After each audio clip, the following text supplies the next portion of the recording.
Hello students, welcome back to my channel again. और आज हम डिस्कस करेंगे अबाउट इलेक्ट्रोकेमिकल सेल और you can say galvanic cell और वोल्टेइक सेल। सबसे पहले हम इसकी डेफिनेशन को समझते हैं।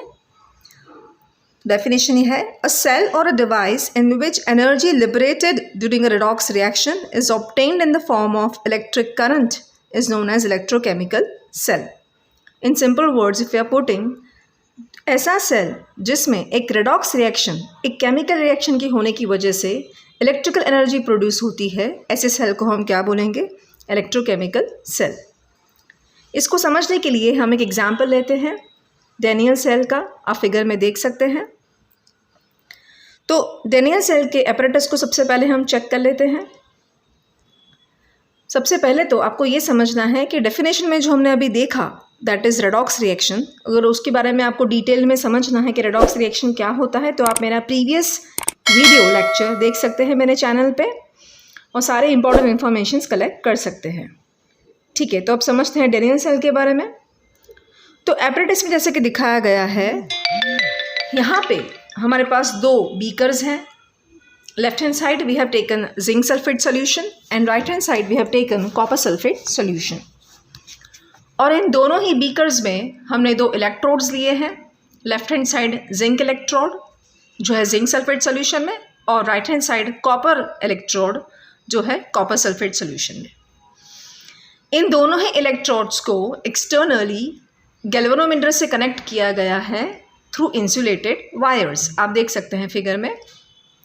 गैल्वेनोमीटर से हमें ये पता चलेगा कि करंट प्रोड्यूस हो रहा है कि नहीं। और हमने यहाँ पे एक इन्वर्टेड यू ट्यूब लिया है, that is known as salt bridge. Figure में आप उसको भी देख सकते हैं, बट उसके बारे में हम बाद में डिस्कस करेंगे। तो चलिए स्टार्ट करते हैं इसका प्रोसेस समझना। ठीक है, तो अब यहाँ पे जब हम स्टार्ट करेंगे तो जिंक की जो ऑक्सीडाइजिंग कैपेसिटी है, दैट मीन्स जिंक और कॉपर में अगर आप कंपेयर करोगे तो जो इलेक्ट्रॉन डोनेटिंग कैपेसिटी है वो जिंक की ज़्यादा अच्छी है कॉपर से। तो जिंक इलेक्ट्रोड जो है वो क्या करेगा, यहाँ पे धीरे धीरे धीरे जिंक इलेक्ट्रोड में से जिंक आयंस जो है वो अलग हो जाएंगे, और जो इलेक्ट्रॉन्स जो अलग हो चुके हैं वो इस इंसुलेटेड वायर के थ्रू कहाँ पे पहुँचेंगे? राइट हैंड साइड के सेल में जहाँ पे कॉपर है। तो यहाँ पे कॉपर क्या करेगा, इस इलेक्ट्रॉन की, ये इलेक्ट्रॉन्स जो है उसको एक्सेप्ट करेगा, क्योंकि कॉपर जो है वो वेट कर रहा है इलेक्ट्रॉन्स की। और हम जानते हैं कि जिंक और कॉपर में डोनेटिंग कैपेसिटी किसकी अच्छी है? जिंक की। तो यहाँ पे कॉपर क्या करेगा, इलेक्ट्रॉन्स को एक्सेप्ट करेगा। दैट मीन्स कॉपर यहाँ पे क्या हो जाएगा, रिड्यूस्ड हो जाएगा, और जिंक यहाँ पे क्या हो जाएगा, ऑक्सीडाइज्ड हो जाएगा। इसकी रिएक्शंस कुछ इस तरह से है, आप स्क्रीन पे देख सकते हैं। ठीक है, तो अब क्या होगा कि जैसे ही ये इलेक्ट्रॉन्स इस वायर्स के through they are moving from left side to right side, ठीक है, तो इलेक्ट्रिक करंट प्रोड्यूस होता है, क्योंकि हम जानते हैं कि इलेक्ट्रॉन्स जब फ्लो करते हैं they make up to electric current. और गैल्वेनोमीटर में भी डिफ्लेक्शन जो दिखा रहा है that is from copper to zinc. इसका मतलब ये है, हम जानते हैं कि इलेक्ट्रिक करंट का जो डायरेक्शन है वो फ्लो ऑफ इलेक्ट्रॉन से अपोजिट है। तो हमें कंफर्मेशन मिल गई कि हाँ, इलेक्ट्रिकल एनर्जी प्रोड्यूस्ड हो रही है, ओके, बिकॉज इलेक्ट्रॉन्स मूव कर रहे हैं from zinc to copper. Okay, now what is happening कि कुछ टाइम के बाद लेफ्ट हैंड साइड जो है आप देख सक रहे हैं, इलेक्ट्रॉन जो है उसका जो वेट है वो कम होता जा रहा है। क्यों? क्योंकि वहाँ पे जो जिंक है वो डिजॉल्व होता जा रहा है सोल्यूशन में, इलेक्ट्रॉन्स फ्री होते जा रहे हैं। तो धीरे धीरे धीरे left hand side zinc rod जो है उसका वेट जो है वो डिक्रीज हो रहा है, जबकि राइट हैंड साइड क्या हो रहे हैं, जो भी कॉपर के जो आयंस हैं, जो सोल्यूशन में भी जो आयंस है कॉपर के सल्फेट के साथ, ये आयंस इन इलेक्ट्रॉन्स को एक्सेप्ट करके ये इलेक्ट्रोड के ऊपर, राइट हैंड साइड जो इलेक्ट्रोड है कॉपर इलेक्ट्रोड, उसके ऊपर डिपॉजिट होते हैं। तो राइट हैंड साइड क्या होता है, कॉपर का जो इलेक्ट्रोड का जो वेट है वो क्या हो जाएगा, इंक्रीज हो जाएगा। अच्छा, अभी जब ये इलेक्ट्रॉन्स डोनेट होते हैं, लेफ्ट हैंड साइड जब जिंक डोनेट करता है तो क्या होता है, कुछ टाइम के बाद एक पॉजिटिव चार्ज बिल्डअप हो जाता है बीकर में। ठीक है, तो पॉजिटिव चार्ज बिल्डअप क्यों होता है? क्योंकि इलेक्ट्रॉन्स कंटिन्यूसली यहाँ पे जिंक जो है वो डोनेट करता जा रहा है, जिसकी वजह से लेफ्ट हैंड साइड एक पॉजिटिव चार्ज बिल्डअप होने की वजह से अब अगर हम चाहें कि इलेक्ट्रॉन्स मूव करें फ्रॉम लेफ़्ट टू राइट तो वो पॉसिबल नहीं हो पाता है, ठीक है, क्योंकि लेफ्ट हैंड साइड नेचर कैसा बनता जा रहा है? पॉजिटिव।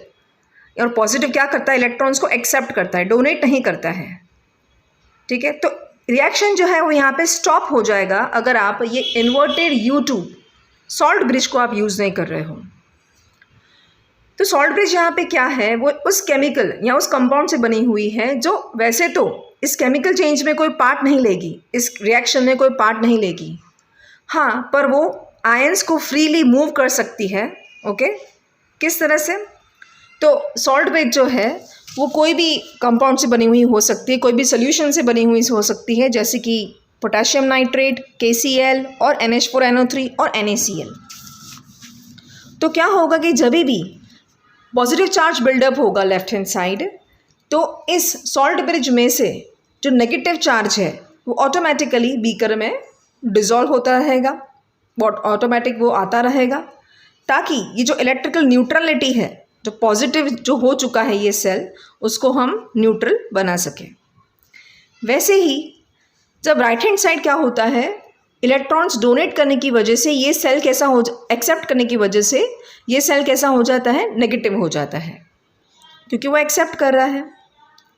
तो इसको भी अगर मुझे ये फर्दर इलेक्ट्रॉन्स एक्सेप्ट नहीं करेगा, अगर इसका नेचर नेगेटिव रहेगा, तो अगर मुझे इसको न्यूट्रल बनाना है तो क्या होगा? ये सॉल्ट ब्रिज में से जो पॉजिटिव आयंस हैं वो बीकर में आ जाएंगे, ताकि सेल की जो न्यूट्रलिटी है वो मेंटेन हो जाए, मतलब वो नेगेटिव में से वो न्यूट्रल बन जाए।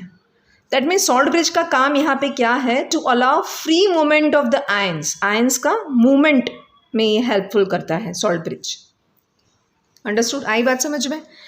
तो लेफ्ट हैंड साइड यहाँ पे क्या हो रहा है? क्योंकि ऑक्सीडेशन हो रहा है, इसलिए लेफ्ट सेल को, जो लेफ्ट हाफ सेल है, उसको हम क्या बोलेंगे?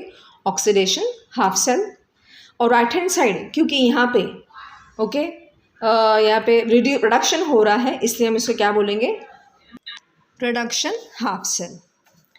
आप इसको ये भी, आपको ये भी याद रखना है कि लेफ्ट हैंड साइड जो है, जहाँ पे ऑक्सीडेशन हाफ रिएक्शन हो रहा है, उसे हम बोलेंगे एनोड, उसे हम नेगेटिव पोलैरिटी असाइन करेंगे या उसको नेगेटिव बोलेंगे, क्योंकि यहाँ पे ऑक्सीडेशन हमें पता है कि वो होता है because of donation of negatively charged electrons.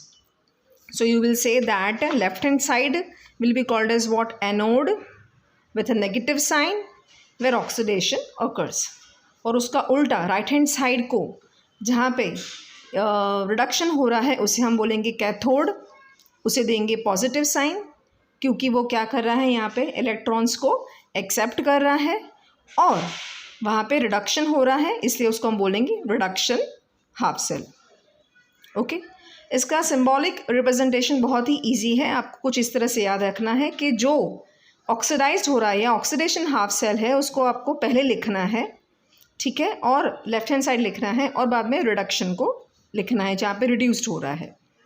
तो फिगर में आप देख सकते हैं यहाँ पे, क्योंकि जिंक, ये सेल में जिंक ऑक्सीडाइज्ड हो रहा है, तो उसको हम कुछ इस तरह से लिखेंगे लेफ्ट हैंड साइड, ठीक है। फिगर में आप देख सकते हैं नोटेशन में। तो पहले हमने लिखा है जिंक, देन Zn+2। क्यों? क्योंकि जिंक किसमें कन्वर्ट हो चुका है? वो ऑक्सीडाइज्ड हो चुका है Zn+2 में। फिर आपको उसका कंसनट्रेशन लिखना है जो भी है। फिर हम दो लाइन्स यूज़ करेंगे।